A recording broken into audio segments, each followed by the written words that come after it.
Le président du Faso appelle les gouverneurs et les hauts commissaires à jouer pleinement leur rôle pour la bonne tenue des élections. Ce rôle consiste à jouer la carte de la neutralité dans la mission de police administrative qui leur est confiée dans le cadre de ces élections. Les échanges ont eu lieu ce matin même à Ouagadougou. Et puis, le président du Faso a présidé ce matin encore l'ouverture du Conseil supérieur de la magistrature. C'est une réunion exceptionnelle du CSM avec à l'ordre du jour l'examen de plusieurs avant-projets de loi, des avant-projets de loi dont la concrétisation permettra de renforcer l'appareil judiciaire burkinabé. Voilà qui fait la une de votre journal. Bonjour à toutes et à tous et merci de nous suivre. Nous sommes à 24 heures après l'ouverture de la campagne électorale et le président du Faso veut s'assurer que l'administration joue correctement son rôle. Il a rencontré ce lundi matin les gouverneurs des régions et les hauts commissaires des provinces. Ce sont eux qui sont chargés d'assurer la police administrative de ces élections. Le mot d'ordre de Michel Kafando à leur endroit, le respect strict de la neutralité dans leur mission. Yacouba Gamene, Jacques Lamissa, Tarpaga. L'administration publique n'est plus au cœur de l'organisation des élections au Burkina Faso, mais elle joue le rôle de police administrative des scrutins. Le président du Faso a rappelé les devoirs et attitudes des chefs de circonscription administrative dans le processus électoral en cours. Il convient de rappeler que l'administration ne doit et ne peut être l'instrument d'une quelconque formation politique. Elle doit observer la plus stricte neutralité en garantissant à chaque parti politique la liberté d'action dans la légalité. L'autorité administrative doit avoir une approche communicationnelle exempte de tout reproche. Les périodes de campagne sont généralement propices aux troubles. Les gouverneurs et hauts commissaires devront assumer pleinement leur rôle avant, pendant et après les élections. Il vous revient surtout d'assurer sur toute la période préélectorale, électorale et post-électorale vos prérogatives pleines et entières en matière de police administrative et de vigilance de façon générale. Cette rentrée entre le chef de l'État et les gouverneurs commissaires a été l'occasion pour le cadre de concertation des sages pour interpeller tous les acteurs à la retenue et à la tolérance, l'objectif étant d'avoir des élections apaisées pour un retour plus serein à une vie constitutionnelle normale. Et pour des élections apaisées au Burkina Faso, la jeunesse a également son rôle à jouer.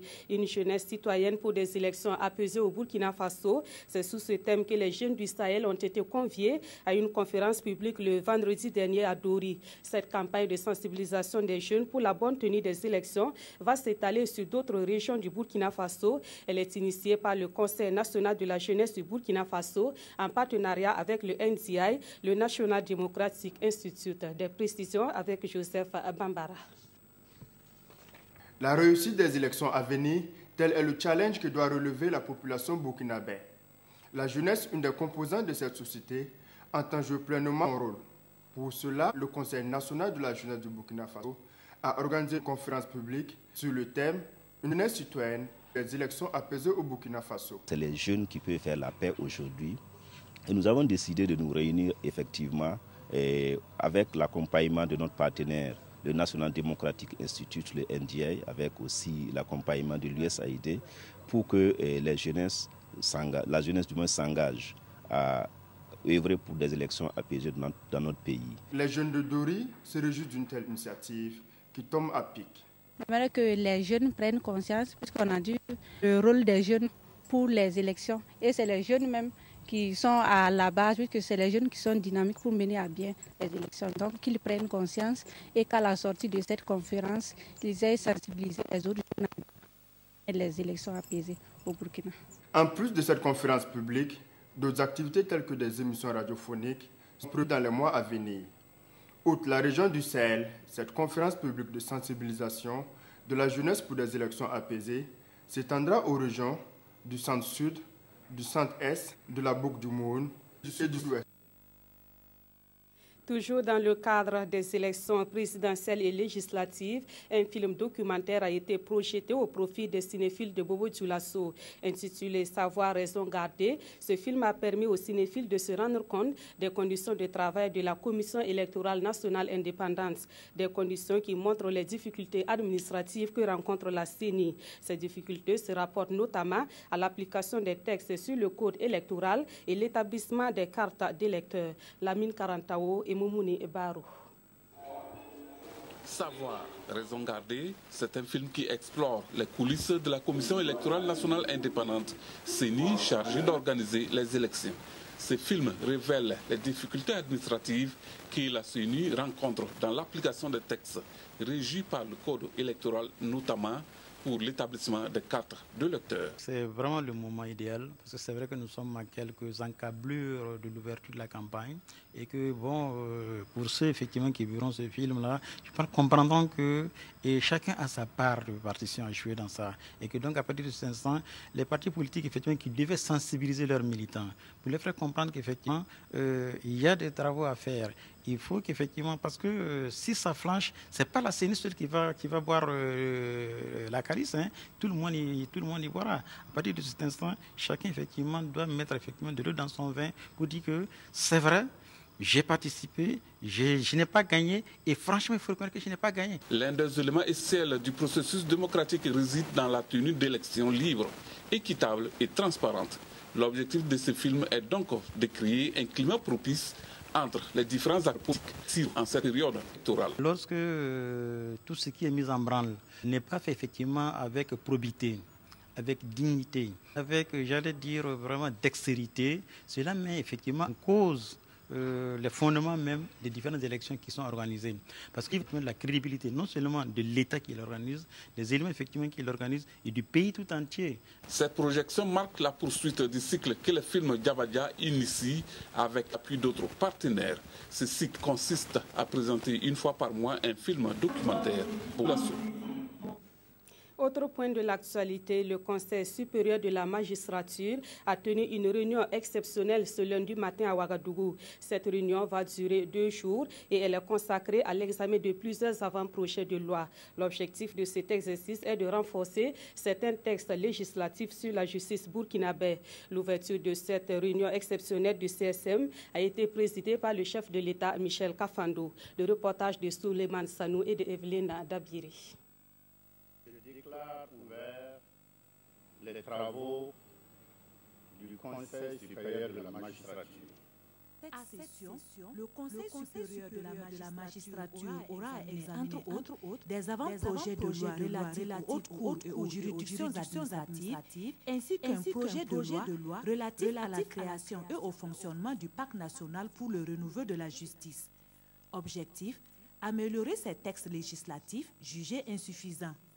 Dans la pratique, ces textes ont révélé leurs limites, d'une part, au regard de l'opérationnalisation des missions et des attributions de ces juridictions, et d'autre part, face aux exigences de plus en plus pointues des justiciables. La tenue des États généraux et l'adoption du Pacte national pour le renouveau de la justice ont confirmé l'urgence de lever les obstacles majeurs liés au fonctionnement et à la mauvaise gestion des dossiers au sein des juridictions.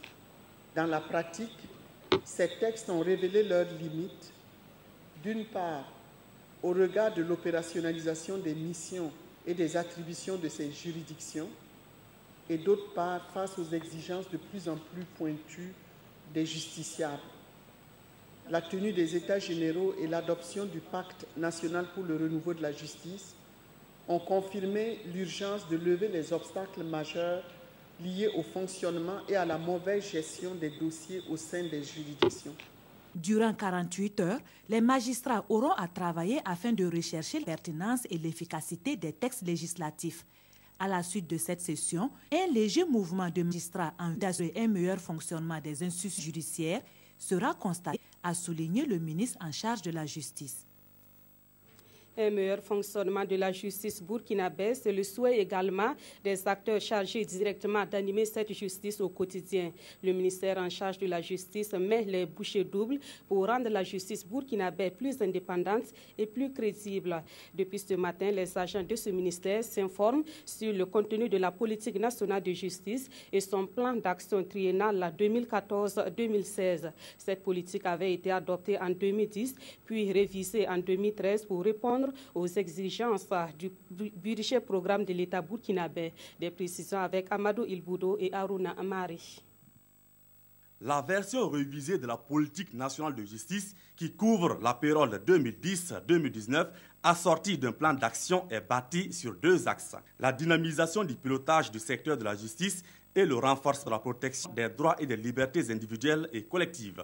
Ces deux documents sont présentés ici à ces acteurs de la justice. Pour que les acteurs de la justice s'imprègnent de la politique nationale de la justice révisée. Parce qu'il y avait une politique nationale de la justice, mais nous avons révisé cette politique nationale de la justice pour tenir compte d'un certain nombre d'impératifs au niveau de l'élaboration des différentes politiques. Le plan d'action de la politique nationale de justice révisé s'étale sur la période 2014-2016. Ce programme s'articule autour de trois composantes. D'abord, de faire fonctionner la justice dans un cadre structurel, qui est d'optimiser le service public de la justice ensuite. Et enfin, c'est de mettre en œuvre tous les instruments nécessaires au fonctionnement et à l'atteinte des objectifs de la politique nationale de justice. Cette rencontre d'information sur la politique nationale de justice et son plan d'action est la troisième du genre après celle de Bobo Dioulasso et de Koudougou. Les acteurs de la justice se sont invités à s'approprier ces deux référentiels afin de rendre la justice burkinabé performante et en phase avec les aspirations des justiciables. Retour sur les assises nationales sur l'économie numérique tenues la semaine écoulée dans la capitale burkinabé. Ces assises se sont achevées le week-end. Durant 3 jours, les partenaires du public et du privé intervenant dans le secteur des techniques de l'information et de la communication ont échangé. Ensemble, ils ont passé au pain fin les mots qui minent ce secteur. Les échanges ont abouti à la formulation de recommandations pour mieux développer l'éthique au Burkina Faso. Mokhtar Drago, Nathalie Sawadgo, Nabaloum. Durant 72 heures, ils ont passé au peigne fin les différents problèmes qui minent le secteur de l'économie numérique. Un diagnostic qui a abouti à de fortes recommandations, dont 3 retiennent l'attention du ministre en charge de l'économie numérique. Le premier élément, c'est la nécessité de mettre en place une loi sur l'économie numérique. Je pense que c'est un élément essentiel pour attirer les investisseurs, pour rassurer les investisseurs, pour permettre à ce secteur-là véritablement donc de jouer toute sa partition. Le deuxième élément, c'est le renforcement des capacités. Il est revenu au cours des discussions que ce secteur-là doit être encore plus renforcé, notamment donc en technicien supérieur, en ingénieur, mais aussi à tout ce qui est lié à la recherche, donc, dans le domaine des TIC pour le développement. L'autre élément qu'il faut souligner, ce sont les sources de financement du secteur. Il est aussi recommandé que les assises puissent se tenir tous les 2 ans. Un comité de veille a été mis en place pour le suivi de la mise en œuvre de ces recommandations. Dans l'actualité également, une nouvelle structure vient de voir le jour dans l'univers des organisations des transports au Burkina Faso. Il s'agit de l'UNATRAF, l'Union nationale des transporteurs routiers autonomes du Faso. Elle a officiellement présenté son bureau le week-end écoulé à Bobo Dioulasso, un bureau fort d'une trentaine de membres qui compte travailler en collaboration avec les autres structures pour mieux développer le secteur des transports au Burkina Faso. Idrissa Warga et Ali Traouri. Ils sont tous des transporteurs routiers et sont réunis ici pour mettre en place un nouveau bureau.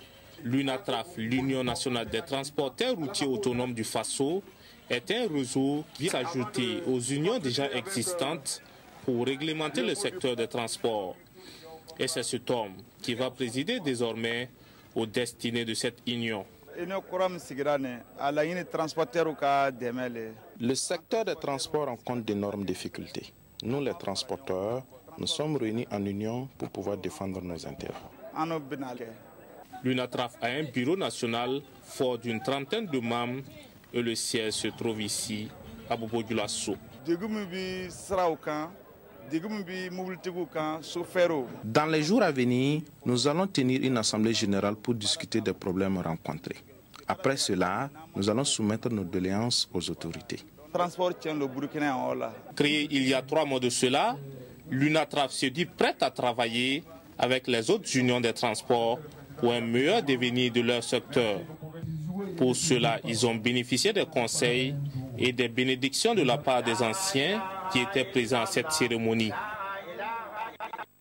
Les collectivités territoriales du Burkina Faso se préoccupent de la gestion et de la protection des ressources naturelles. C'est dans ce sens que le Conseil régional des Hauts-Bassins a entrepris des travaux visant à mieux protéger le marigot oué. L'initiative est soutenue par le PNGT, le Programme national de gestion des terroirs. Les acteurs impliqués dans cette initiative étaient sur les lieux le samedi dernier pour constater l'avancée des travaux. Le reportage de Carole Tougma et de Moumouni Ebarou.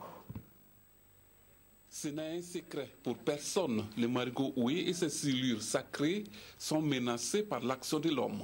Pourtant, leur importance dans la ville de Sia n'est plus à démontrer. Un projet d'aménagement des rives de ce marigot est donc en cours de réalisation afin de protéger cette ressource naturelle.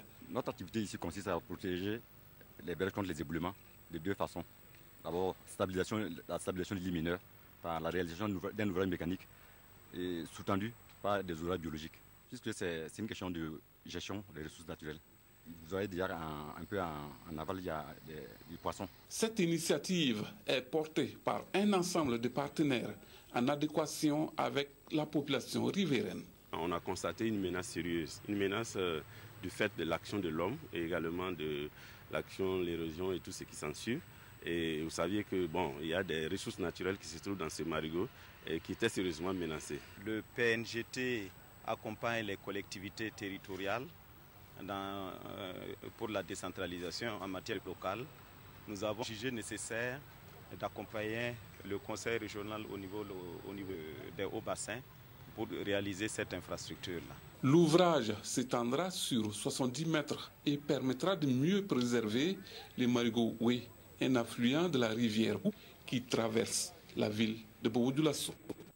Retour au Burkina Faso pour la revue de presse de cette édition. Actualité oblige, l'ouverture de la campagne électorale est le principal sujet qui a intéressé les quotidiens de ce lundi 9 novembre. Et la revue de presse cette semaine, c'est avec Aimé Solange Guigma.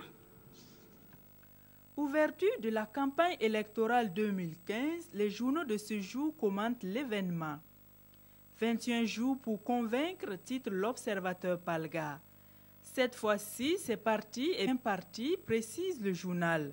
Durant les 21 jours et à l'aune de leur discours, faits et gestes, chaque prétendant déploiera un trésor de calinothérapie en vue d'engranger le maximum de voix au soir du 29 novembre, poursuit aujourd'hui au Faso. Les 14 présidentiables feront feu de tout bois pour négocier la confiance des Burkinabés, estime notre temps, pourvu que les messages ne soient pas haineux, souhaite le journal. Car le Burkina a une image à défendre, nous explique le pays. Pour le journal, la campagne doit être marquée par la force de l'argument et non par l'argument de la force, en vue de réussir l'exploit écrit de manière irréversible et en lettres d'or le nom du Burkina Faso sur la liste des pays africains qui ne trichent pas avec la démocratie.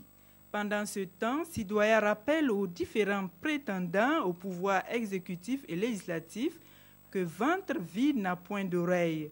Le quotidien d'État pense que la première promesse devrait garantir à l'ensemble des populations une autosuffisance alimentaire et sortir le monde rural du cercle vicieux de la faim et de la pauvreté.